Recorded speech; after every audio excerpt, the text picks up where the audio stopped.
هذا بلدا آمنا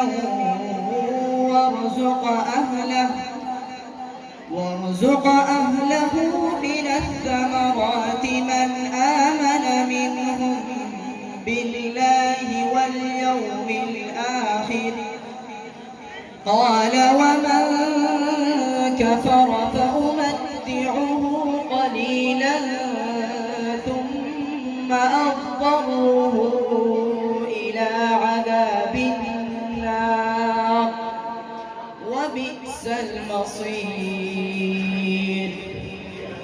وإذ يرفع إبراهيم القواعد من البيت وإسماعيل ربنا تقبل منا إنك أنت السميع العليم.